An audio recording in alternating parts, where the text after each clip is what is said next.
Monsieur le Président de la République, chef de l'État. 2 points d'information. 3. Approbation d'un relevé des décisions du Conseil des ministres. 4. Examen et adoption des dossiers. 5. Examen et adoption des textes. De la communication de son Excellence Monsieur le Président de la République. 8 points étaient inscrits dans la communication du Président de la République. 1. Dossier installation officielle des autorités de la commune rurale des Minembwe. Le Président de la République a fait part au Conseil des ministres de la situation des tensions actuelles, particulièrement dans les hauts plateaux, consécutive à l'installation officielle des autorités de la commune rurale des Minembwe dans la province du Sud Kivu. Fort des éléments recueillis à l'issue des entretiens qu'il a eus avec les différentes couches sociales de la région, notamment les élus nationaux et locaux, les autorités civiles et militaires et les représentants de la société civile, et tenant compte du risque imminent de déstabilisation et d'exacerbation de l'animosité entre les populations des hauts plateaux, le Président de la République, en tant que garant du bon fonctionnement des institutions, se fondant sur le principe « le salut du peuple et la loi suprême », a réitéré sa décision d'annulation de l'ensemble du processus d'installation ici décrit. Pour ce faire, il a décidé la mise en place, dans les meilleurs délais, d'une commission composée d'experts scientifiques non originaires avec mission de clarifier les choses, de retracer toutes les limites des communes concernées de haut plateau en vue de dégager des propositions de solutions appropriées à prendre. Enfin, il a mis en garde toute personne qui chercherait à torpiller à des fins de manipulation politicienne. Cette démarche est uniquement dictée par le seul besoin de maintien de la paix sociale. Compte rendu de la réunion du Bureau de l'Union africaine. Le chef de l'État a rendu compte au Conseil des ministres de la réunion du Bureau de l'Union africaine à laquelle il a participé et au cours de laquelle 2 points étaient débattus. Le premier portait sur le rapport du responsable du Centre africain de détection et de contrôle des maladies infectieuses sur l'évolution de la pandémie de Covid-19 sur le continent. Quant au second, il portait, lui, sur l'avenir de l'accord ACP-Union européenne. S'agissant de l'évolution de la pandémie à Covid-19 sur le continent, un constat a été fait de la tendance baissière de la propagation du coronavirus. Toutefois, il a été recommandé de rester vigilant et de respecter les gestes barrières. En ce qui concerne l'avenir de l'accord ACP-UE, les membres du bureau ont conclu à la nécessité d'une discussion préalable au niveau du bureau de l'Union africaine élargi aux présidents des communautés économiques régionales, CER en sigle, et à l'affirmation du principe de centrer le futur partenariat UE-UA sur les priorités de l'Afrique et de placer le dit partenariat à un double niveau des États et de l'Union africaine. Compte rendu du mini-sommet de Goma. À l'initiative de la République démocratique du Congo, il s'est tenu par visioconférence et sous la présidence du chef de l'État, son Excellence Félix-Antoine Tshisekedi Tshilombo, en date du 7 octobre 2020, un mini-sommet des chefs d'État de pays des Grands Lacs, à savoir l'Ouganda, le Rwanda, l'Angola et la République démocratique du Congo. Au cours du dit mini-sommet, les chefs d'État participants ont parlé de relations bilatérales, des questions sécuritaires à l'est de la République démocratique du Congo et aux frontières des autres pays, en particulier de la problématique de lutte contre les groupes armés, les réseaux mafieux et le terrorisme international qui sévissent dans cette contrée, des questions du commerce transfrontalier et de la gestion de la lutte contre la pandémie de la Covid-19. À titre de résolution, les chefs d'État ont pris un certain nombre d'engagements dont les mesures d'application seront peaufinées dans chaque domaine par les experts des pays concernés sous la supervision de leurs ministres des Affaires étrangères respectifs. 4 réunions du comité de pilotage du mécanisme national de suivi de l'accord cadre d'Addis Abeba. Dans le cadre de la tenue prochaine du 10e sommet des chefs d'État et de gouvernement des pays signataires de l'accord cadre d'Addis Abeba, il se tiendra en date du lundi 12 octobre 2020 la réunion du comité de pilotage du mécanisme national de suivi du dit accord. Les ministres sectoriels concernés par le dossier seront invités à cette réunion. À cet effet, le coordonnateur du mécanisme national de suivi de l'accord cadre d'Addis Abeba a été prié d'entrer en contact avec la direction du cabinet du chef de l'État pour prendre toutes les dispositions en rapport avec l'organisation matérielle de cette réunion, à l'issue de laquelle sera adopté notamment le rapport complet sur les préparatifs y afférents.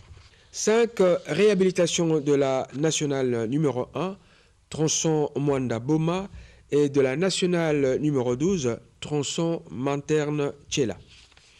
Le président de la République a rappelé que les infrastructures routières sont des instruments importants et indispensables à la réalisation des politiques gouvernementales tant au niveau central que provincial, tout en relevant l'importance de l'aménagement de l'ensemble du territoire national en infrastructures routières de bonne qualité. Il a constaté que les travaux de réhabilitation des routes des tronçons Boma-Mwanda et Boma-Manterne-Tchela tardent à se poursuivre. Pour ce faire, le président de la République a engagé le gouvernement de la République à travers le ministère des ITPR de faire diligence dans le processus de réhabilitation des tronçons routiers sus-indiqués pour permettre une meilleure fluidité du trafic dans cette partie de la République, source considérable de recettes de l'État, et servir au mieux les usagers de ces routes. 6. Insécurité dans la province du Congo central. Tel que constaté dans d'autres coins du pays, le président de la République a noté que la recrudescence des problèmes sécuritaires dans la province du Congo central en général et à Mwanda en particulier porte préjudice à la sécurité et à la libre circulation des personnes et des biens dans cette province. Suivant les rapports de l'autorité provinciale, il se dégage un constat d'insuffisance d'effectifs, de personnel et d'éléments de police affectés à la province, d'une part, et de la prise en charge non conséquente, ainsi qu'une absence d'encadrement adéquat des éléments de formation militaire au centre de Kitona, d'autre part. Pour y remédier, le chef de l'État a engagé le gouvernement de la République, en particulier les ministres en charge de l'Intérieur et de la Défense, à prendre les mesures nécessaires afin de résoudre le problème dans les meilleurs délais et de faire rapport lors de la prochaine réunion du Conseil des ministres. 7. Fermeture des ports privés. Lors de la 46e réunion du Conseil des ministres tenue en date du 28 août 2020, il a été décidé la fermeture des ports privés illégaux et clandestins. Pourtant, le chef de l'État a constaté que ces ports privés continuent à opérer malgré l'instruction claire et non équivoque donnée à cet effet. Ainsi, le président de la République a-t-il demandé au gouvernement de la République, en particulier au ministre des Transports et Voies des Communications, ainsi qu'au vice-ministre de la Justice, d'exécuter sans délai cette décision de fermeture immédiate de ces ports, notamment en répercutant ces instructions au gouverneur des provinces et de faire au gouvernement un rapport d'exécution de cette instruction lors de la prochaine réunion du Conseil des ministres. 8. Finalisation des travaux de construction du stade de Lumumba à Matadi. Le président de la République a fait état de la construction du nouveau stade de Matadi, dont les travaux sont fort avancés et dont la livraison de cet ouvrage grandiose est attendue par toute la population des alentours, ce qui sera d'un apport considérable au développement de cette ville. Mais étant donné que les travaux se sont arrêtés, le chef de l'État a engagé le gouvernement de la République à examiner la question et à prévoir la reprise de ces travaux dans les meilleurs délais pour la finalisation du stade. Point d'information. Vice-premier ministre, ministre de l'Intérieur, Sécurité et Affaires coutumières. En l'absence du vice-premier ministre empêché, le ministre délégué auprès du ministre de l'Intérieur, en charge des affaires coutumières, a fait en Conseil des ministres l'exposé de ce qui suit. 1. L'état d'esprit de la population. Constat. Satisfaction de la population à la suite du voyage effectué à Goma par le chef de l'État et de la tenue du mini-sommet sous-régional entre la République démocratique du Congo, l'Angola, le Rwanda et l'Ouganda. Tollé suscité dans l'opinion nationale à la suite de l'installation des responsables de la commune rurale de Minembwe dans le sud Kivu. Situation sécuritaire générale. Un calme relatif règne sur l'étendue du territoire national, en dehors des points d'insécurité dans l'est de la République démocratique du Congo, œuvre des miliciens des groupes armés. Par ailleurs, les opérations militaires ordonnées par le commandant suprême de FARDC se poursuivent au nord-est de la République démocratique du Congo afin d'anéantir la capacité de nuisance de groupes armés. Ceux-ci se sont récemment signalés par des attaques contre les positions des FARDC, notamment à Djougou et Irumu dans l'Ituri, à Beni Mbau dans Beni. Le ministre a informé les membres du Conseil des ministres de la reddition d'une quarantaine des miliciens du groupe Amanapale dans le Tanganyika. Situation au plan politico-administratif.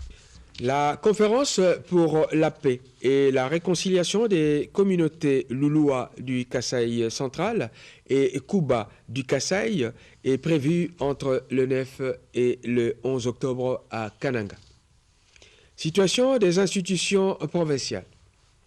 Dans le Congo central, un groupe de 25 députés provinciaux a procédé le mardi 6 octobre à Matadi à l'élection des nouveaux présidents et vice-présidents de l'Assemblée provinciale. Le gouvernement de la République s'est saisi de ce dossier pour assurer la paix et la quiétude dans cette province dans le respect strict des lois de la République. Situation diplomatique. Le lundi 5 octobre 2020 a eu lieu l'ouverture à Kinshasa du deuxième dialogue entre l'Union européenne et la République démocratique du Congo. Situation de la criminalité et du banditisme. On a constaté la poursuite à Kinshasa de l'opération Roadblock, accompagnée de contrôles nocturnes des véhicules. Dans le Sankuru, il a été constaté l'incendie de 38 habitations au village Olemba, dans le territoire de Lodja, commandité par un groupe de jeunes gens se réclamant d'un parti politique. La police a été instruite de remettre de l'ordre dans cette contrée. Il a été également constaté une situation de sécurité préoccupante à la prison centrale d'Uvira dans le sud Kivu. Les mesures urgentes ont été recommandées au vice-ministre de la Justice à cet effet. Situation frontalière. La frontière avec l'Ouganda, fermée pour cause de la Covid-19, a été rouverte le 1er octobre dernier. Situation au plan social. 1. Il s'observe un relâchement quasi général par la population de l'observance des gestes barrières contre la Covid-19, en particulier dans la ville-province de Kinshasa. 2. Les pluies diluviennes de ces derniers temps ont occasionné des morts, d'importants dégâts, en plus des disparus. C'est le cas dans la cité de Salamabila, dans le Maniema et à Sake dans le nord Kivu. Le ministre des Affaires humanitaires a été instruit de prendre toutes les mesures appropriées à ce sujet. 3. Dans le territoire de Mwanda, dans le Congo central, on a noté la rupture du mur de démarqueur construit pour la stabilisation de la côte.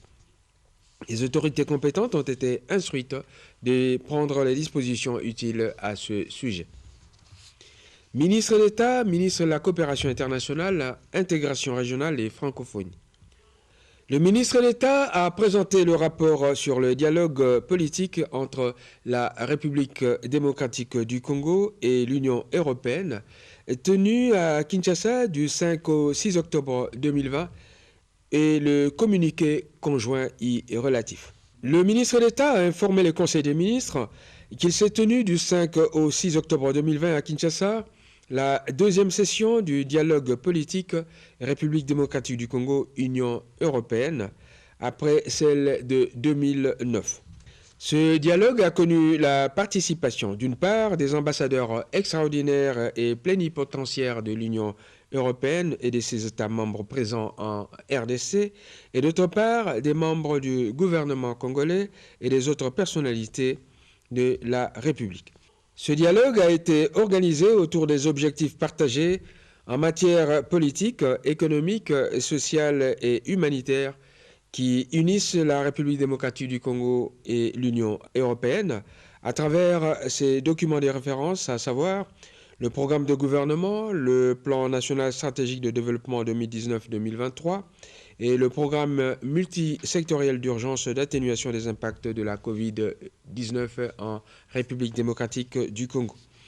En bref, il a été examiné les problèmes concernant l'aviation civile, le climat des affaires, la sécurité et le rôle de la MONUSCO, l'environnement et les bénéfices à octroyer à la RDC en sa qualité de deuxième poumon du monde, la traçabilité des matières premières et l'embargo des sels provenant de l'exploitation illicite avec à la clé, la possibilité de la certification des matières premières, l'accompagnement de la République démocratique du Congo à la tête de l'Union africaine, l'appui à l'agriculture, l'instauration effective de l'état des droits et la lutte contre l'impunité, le recours à la justice transactionnelle, etc., etc. Les partis se retrouveront en 2021 pour une nouvelle session du dialogue politique en vue d'évaluer la mise en œuvre de leurs engagements. Elle prévoit dans l'intervalle des échanges réguliers de suivi au niveau technique. Gouverneur de la Banque centrale du Congo. Évolution de la situation récente sur les marchés d'échange ainsi que des biens et services. Invité par le gouvernement à exposer sur ce sujet, le gouverneur de la Banque centrale a donné les informations suivantes sur ces deux sujets. 1. Marché d'échange. Il a été observé une stabilité du franc congolais face au dollar américain sur la période du 1er au 8 octobre 2020. Il vient d'être constaté une augmentation de la demande de devises sur la période considérée. 2. Marché des biens et services, à savoir l'inflation. Le niveau général des prix est demeuré globalement stable sur la période sous analyse. 3. Les facteurs explicatifs. Le respect des engagements relatifs au pacte de stabilité demeure l'un des principaux facteurs à la base de la poursuite de la stabilité des prix des biens et services, ainsi que du cours d'échange observé sur la période sous analyse. Sur le marché des biens et services, il y a absence de facteurs pouvant créer l'excès de demande sur l'offre. Approbation d'un relevé des décisions du Conseil des ministres. Le relevé des décisions de la 51e réunion du Conseil des ministres, tenue le vendredi 2 octobre 2020, a été approuvé. Examen et adoption des dossiers. Ministre de la Santé. Le dossier concerne l'évolution de la situation de la pandémie de Covid-19 et les autres épidémies en République démocratique du Congo. Exposant sur ces sujets, le ministre de la Santé a donné les indications suivantes. En ce qui concerne la Covid-19, évolution de la situation épidémiologique au 7 octobre 2020. Cas de personnes contaminées, 10 804. Cas des personnes guéries, 10 239. Cas des personnes décédées, 276. Point saillant. Kinshasa représente 75% des cas suivis du Nord Kivu et du Congo central. Il a été observé, par ailleurs, que pour la seconde semaine consécutive, aucune nouvelle zone de santé n'a notifié un cas confirmé ou probable de Covid-19 en République démocratique du Congo. Il n'avait pas été constaté de cas de contamination en milieu scolaire à l'occasion de la reprise de cours des classes terminales. Par ailleurs, il a été rappelé que le port de masque est une obligation dans le milieu de l'enseignement primaire, secondaire et universitaire. Maladie à virus Ebola à Mbandaka. Évolution de la situation au 5 octobre 2020. Cumul des cas 128. Nombre de personnes guéries 67. Nombre de personnes décédées 53. Fait saillant. Aucun cas confirmé n'a été notifié depuis le 29 septembre 2020. Il est procédé à la recherche des personnes ayant été en contact avec des personnes contaminées. 35 200 personnes ont déjà été vaccinées depuis le début de l'épidémie. Ministre du portefeuille. Le ministre du portefeuille a exposé sur le profil des mandataires de l'État à la société minière de Bakwanga Miba SA en sigle. Le ministre du portefeuille a présenté au Conseil des ministres la note sur le profil corrigé, enrichi et détaillé relatif aux fonctions respectives du président du conseil d'administration, du directeur général adjoint et de l'administrateur, et ceci au regard des préconisations de la commission économico-financière. Pour y arriver, le ministre s'est basé sur 3 points, à savoir 1. La situation actuelle de la MIBA. 2. L'élaboration du profil des candidats, à savoir la compétence et les aptitudes. 3. Les conditions minimales à remplir. Après débat et délibération, ce dossier a été adopté moyennant recommandation selon laquelle ces critères valent pour autant qu'ils ne violent pas les dispositions pertinentes de l'article 11 de la loi numéro 010/2008 du 7 juillet 2008 portant organisation et gestion du portefeuille de l'État qui détermine les conditions pour être nommé mandataire public dans une entreprise publique du portefeuille. Ministre délégué auprès du ministre des Affaires sociales chargé des personnes vivant avec handicap et autres personnes vulnérables. Il s'agit de la célébration de la Semaine internationale des sourds et de la Journée internationale de la canne blanche pour les personnes aveugles malvoyantes. Madame la ministre a fait part au Conseil des ministres de son intention d'organiser la Journée internationale des langues des signes, actuellement célébrée le 23 septembre, ainsi qu'une activité dite la langue des signes est pour tout le monde, dans le cadre de la Semaine internationale de sourds, SIS en sigle, et ce pour réaffirmer les droits humains des personnes sourdes.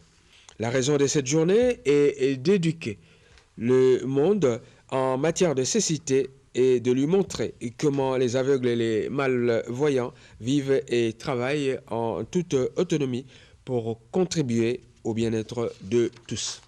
En 2020, la célébration de la Journée internationale de la canne blanche se déroulera le 15 octobre et mettra l'accent sur les activités suivantes. Distribution des cannes blanches aux personnes aveugles malvoyantes dans toutes les provinces du pays.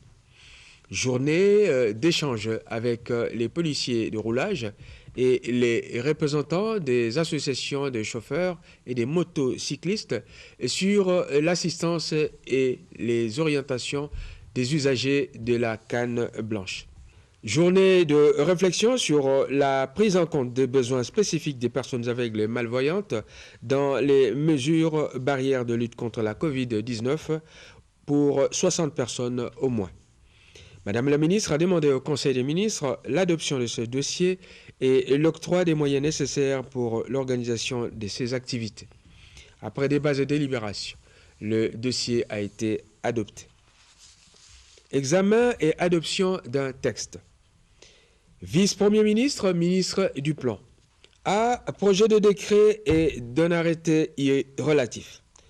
Il s'agit du projet de décret portant création, organisation et fonctionnement du cadre institutionnel de mise en œuvre du programme multisectoriel d'urgence d'atténuation des impacts de la Covid-19 en République démocratique du Congo.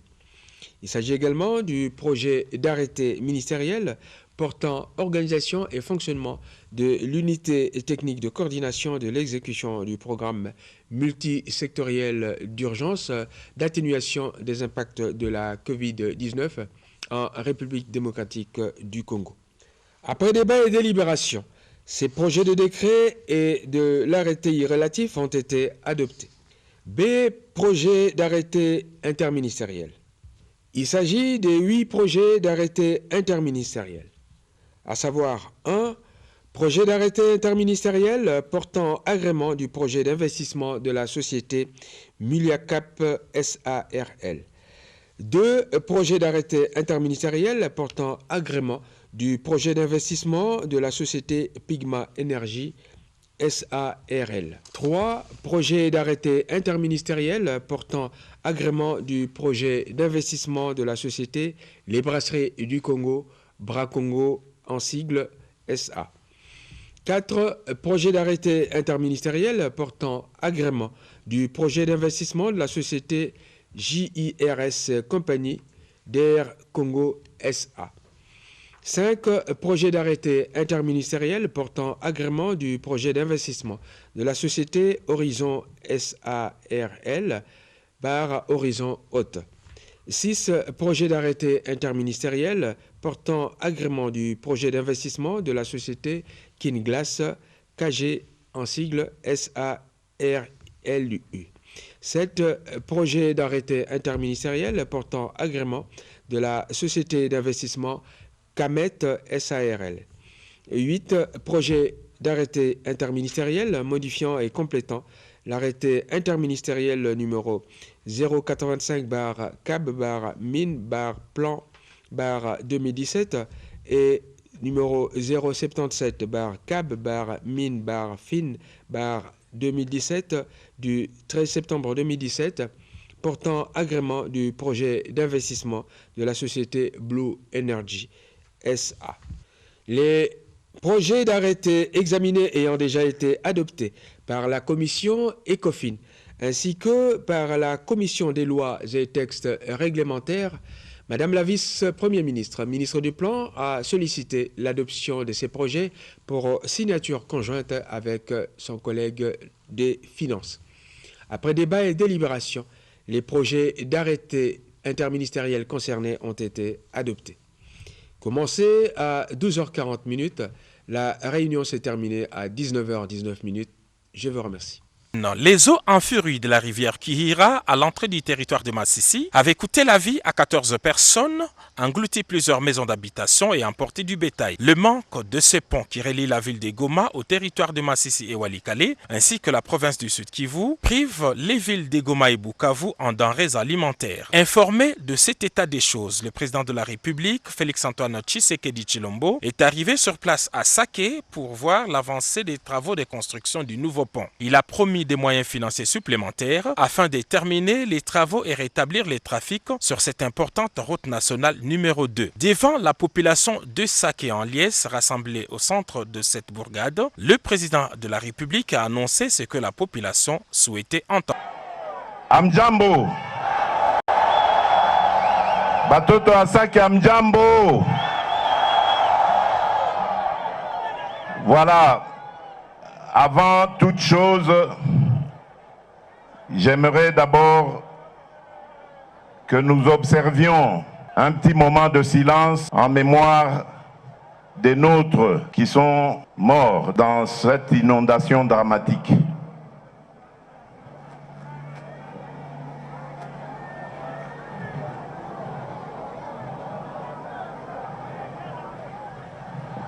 Merci beaucoup. Au nom de toute la nation congolaise, je tiens à présenter mes condoléances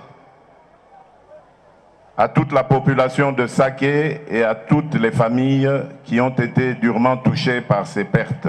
Je suis venu à Goma dans un premier temps pour une conférence avec notamment les pays voisins dans le but de rechercher les voies et moyens de vivre en paix totale, ici même dans notre pays, mais aussi avec nos voisins.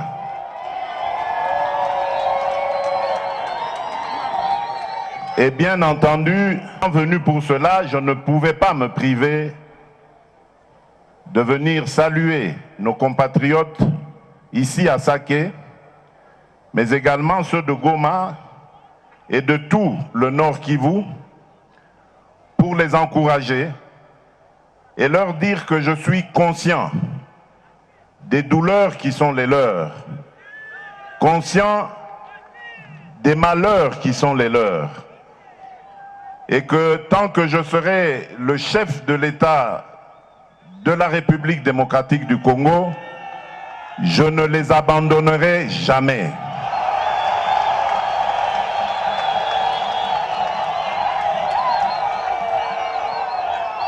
D'ailleurs, à ce sujet, ça ne peut plus continuer comme ça. Je vais donc vous demander de soutenir mon action pour que la paix revienne.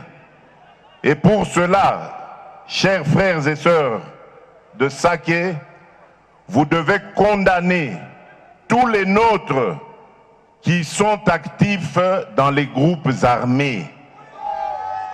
Dites-leur que le président de la République démocratique du Congo leur tend la main pour qu'ils arrêtent définitivement ces activités macabres, ces activités qui ont causé la mort et la désolation. Aujourd'hui, nous sommes encore disposés à dialoguer avec eux, qu'ils sortent de la brousse, qu'ils reviennent en ville, qu'ils reviennent vers nous. Nous allons leur donner du travail parce que j'ai décrété l'agriculture comme la plus grande des priorités. Nous allons tous nous impliquer là-dedans. Et tous ces jeunes gens qui sont partis dans les groupes armés, peut-être parfois même avec des bonnes raisons, parce qu'ils pensaient pouvoir défendre la patrie, eh bien je veux leur dire qu'aujourd'hui, ils n'ont plus besoin de se faire justice eux-mêmes. Les FARDC que je dis